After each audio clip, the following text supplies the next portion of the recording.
Hello bachcho, let us see the question. The question says that if the vectors A, B and C from the sides BC, CA and AB respectively of a triangle ABC, then so these are the correct options here.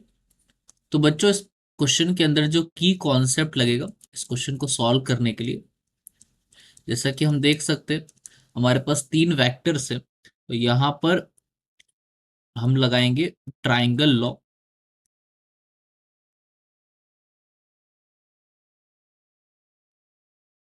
Of vectors इस question को solve करने के लिए। तो सबसे पहले हम बात करते हैं ए वेक्टर, बी वेक्टर और सी वेक्टर की हमें दे रखा है। तो अप्लाइंग ट्राइंगल लॉ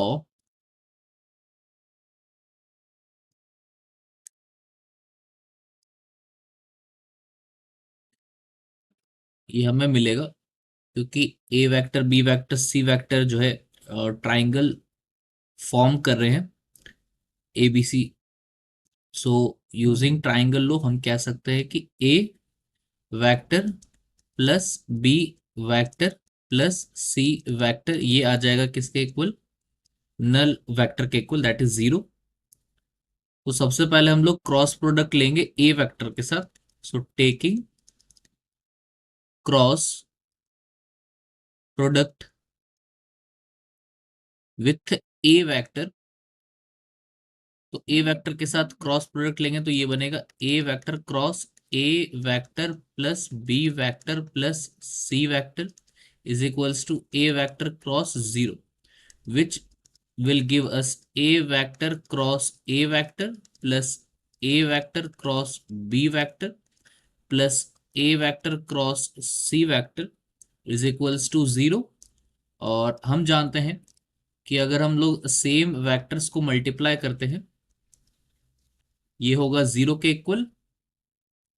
तो हमारे पास A vector cross A vector zero बन जाएगा। So A vector cross B vector ये हम लोगों का बन जाएगा minus of A vector cross C vector.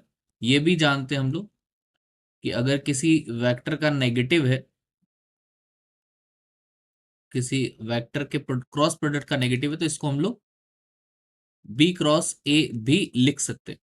तो यहां से हमारे पास क्या मिलेगा, A vector cross B vector ये अपने पास आ जाएगा C vector cross A vector के। Let suppose this B one. Now we will take again cross product with B vector now. So taking cross product with b vector of a vector plus b vector plus c vector equals to zero.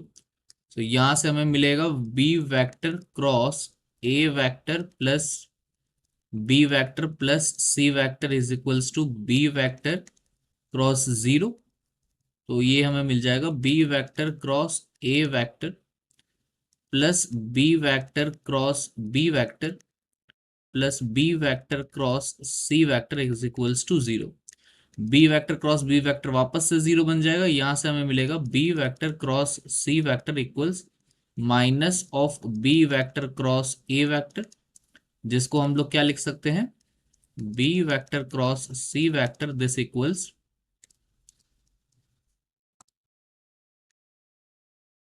A vector cross B vector. So let this be second. Now we will take cross product with C vector. तो C vector के साथ लेंगे, किसका लेंगे, A vector plus B vector plus C vector is equals to zero का ही। तो ये बनेगा अपने पास C vector cross A vector plus B vector plus C vector is equals to C vector cross zero. So ये मिला C vector cross A vector plus C vector cross B vector और C vector cross C vector zero is equals to zero. तो यहां से हमें मिल जाएगा this implies C vector cross A vector ये बन जाएगा minus of C vector cross B vector, which can be written as B vector cross C vector. So let this be third. So from first second and third हमें मिल जाएगा कि A vector cross B vector ये equal है B vector cross C vector के, that equals C vector cross A vector. तो यहां पे जो हमारा करेक्ट ऑप्शन हो जाएगा that is option B. So hence option B is correct. Hope you have understood it well. Best of luck.